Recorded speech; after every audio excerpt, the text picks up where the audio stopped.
Hello, this is another video on the Netflix original series Insatiable, and in this one I'm going to be talking about the main character of the show, Patty Bladell. So, in the beginning of the series, where I believe that the character was better handled than what happened in the second half of the series, we get a good insight into what her life was like up to the point where we see her. And you get a sense of the fact she's been outside the mainstream. She's never fit in. She's always been on the fringes. She said, she has issues with eating and things like that. But she has a best friend that she's confided in with. She has a strong bond with Nani. And this has helped her get through those tough years when she did not have any real social groups outside of her best friend. And you get the sense from her, that they are really a part of one another. Nani and Patty are one and the same, like literally are the same. But this is what ends up being a conflict for Nani later on, where she starts feeling like, I need to be my own person. you know and this is a reaction into this transformative moment for our main character, where she has an altercation with a homeless guy. She punches the guy, he punches back, and she doesn't really punch back, but you get what I'm saying. There's an altercation. He has a more aggressive mood actually compared to her, but she has to go to the hospital. She's on a feeding tube for a while, and she loses a lot of pounds. She's thin now. Now, as a result of this, the whole series seems to be, from what I've seen so far with these 12 episodes, is that it seems to be about her journey in this new reality of now being fat, now that she can take revenge on those who had wronged her when she was fat. So the series isn't really saying that fat people are bad. It's more about against the consequences of fat shaming. That's really what it's about, because it is not on the side of the bullies here. Now, from a kind of perspective of, the show does seem in a way not to really be on the side of fat people in another way, in that its characters are largely thin, and it largely focuses on activities that don't have anything to do with outcasts, but have to do with people who have lots of money and sponsors and all this stuff, so they can do the pageants and all that kind of thing. But anyways, I think, her character had a good start. We learned a lot about her. Um, but there are a lot of issues I have, though, because even in the beginning, she's doing a lot of risky behaviors, like going to sleep with a guy that she had just fought with, the same homeless guy, just so she can get her revenge on him. She doesn't seem to have a sense of restraint or a sense of control. Um, I understand that, from what I have garnered from watching the series, is a lot of this behavior has to come from kind of her how she was raised by her mother, who is depicted as this very promiscuous woman. And like, it's like mother, like daughter. They are literally she's learning her behaviors from her mother, even if she is not as promiscuous as her mother was. It is clear that she has learned quite a few tricks of the trade from her. So, with respect to the way how the character was handled in the first half, I think it was a good start, but I had some issues. I felt that in some ways, I understand it's supposed to be a dark comedy, but at times it feels like a drama or a dramedy. It doesn't really know what it wants to be at times. But I think that the character was quite good in the first half, but I think in the second half we had some issues, because I just couldn't really understand, like, at the end of the series, she had been jumping from boyfriend to boyfriend. First her attention was on Bob, and essentially wanted to be a homewrecker, and that's kind of what she is in a way. She wrecks people's lives in other people's homes. That's what it seems like. She tries to take Bob away from Coralie. She tries to get involved with Christian. She gets involved with Brick. She tells on Bob and his gay relationship with the other Bob. She froze Dixie St. Clair off a wheelchair. She froze her off a truck. She goes and tries to kidnap Roxy, one of her pageant rivals, in the show.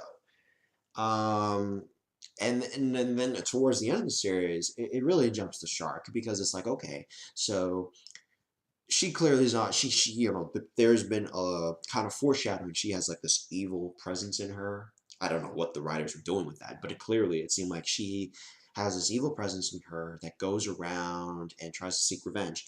So she ends up killing her boyfriend, Christian, or who's stalking her, and not really her boyfriend anymore at that point, but she kind of has her overreaction because Christian is kind of this mirror image in a way that fully embraces this kind of outcast.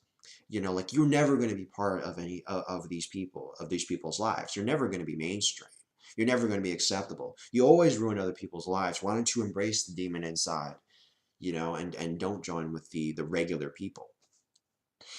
You've always been a bad person, Christian says to her. Because if I, as I've described in a previous video, Christian is rebelling against his parents. He knows the Bible, but doesn't adhere to it at all. He truly is outside the mainstream. Patty is straddling the line. Does she want to be thin and popular and a normal person, or does she want to pursue her own path and be her own person? Because it doesn't matter when she was fat or she was thin. She has to be her own person. It's all about the search for an identity. So she kills him because in a reaction to the fact that he had said all these things, like you're always going to be a bad person. Oh, and also Christian had kidnapped Magnolia, the daughter of the other Bob, um, as kind of a way to get back in the good graces with his former girlfriend. So the thing is that, and also, she also kills. It's I'm not entirely sure if this is true or not. We'll have to wait and see. But it appears that she's also killed Bob Armstrong's the male leads. She has killed his kind of former lover, rival Stella Rose, when she was trying to escape because, you know, it's not really a spoiler alert because I've told you so many spoilers already, but when she tried to kidnap Roxy in the 12th episode, or the 11th, I'm not sure. But when she kidnaps Roxy, she actually ends up being kidnapped by the two of them because they're trying to sabotage Bob Armstrong's um, goal of, succeeding in pageants and everything. So it's implied or something. She explicitly states that she may have killed her, but we're not sure about that. We don't see the body. We don't see the results of the action.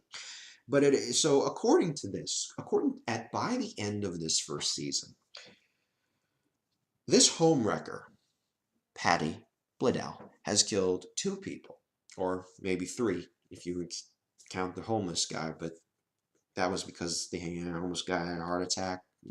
She didn't really kill him in that instance. But anyway, I don't really see. I'm really interested to see where they're going to go with this character. But I really wish that they had not gone this route with this character. I wish this was more of a kind of a revenge story, but she was a little bit smarter about it. I wanted her to be more competent at it.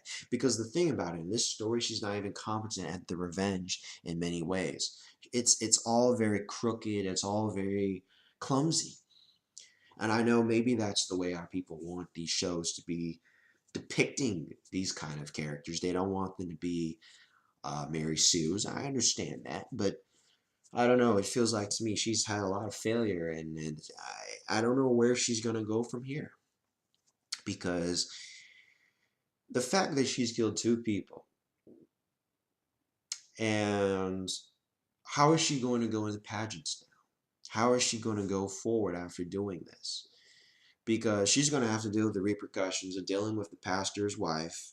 I mean, the pastor's family, Pastor Mike's family, with the fact that their son is dead, and they didn't work on good relations with their son. But how is she going to deal with the fallout from that?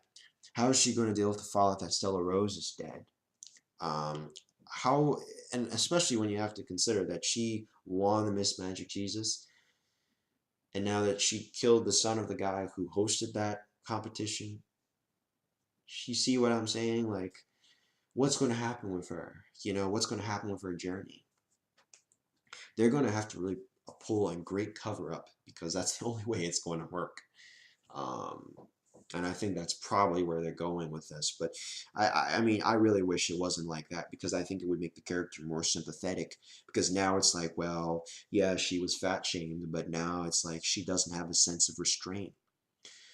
Now I would say, well, maybe it is a commentary on the fact that that the fat shaming that she got when she was younger um, had pushed her over. It created a seed of evil inside of her that came bubbling out during the latter episodes of this first season. So I think maybe that's what the creators are trying to say. So, but I don't really like where they went with it. I wish they had not done that. I wish that she had more self-control. I would still want the funny shenanigans, but I don't know. I feel like now it's like she's crossed the Rubicon, and it's like it's not exactly the kind of position we want the character to be in. You know, because we want our characters to be sympathetic, or we want to understand them. It's kind of hard to understand what exactly your motives are other than she's kind of getting at it, she's lashing out at people, um proclaiming that she can't ever be a good person, that she'll always be a homewrecker. I can understand that, but I just wish it wasn't done in this kind of haphazard way where it doesn't feel like it's very organic. I wanted it felt kind of rushed at the end to me.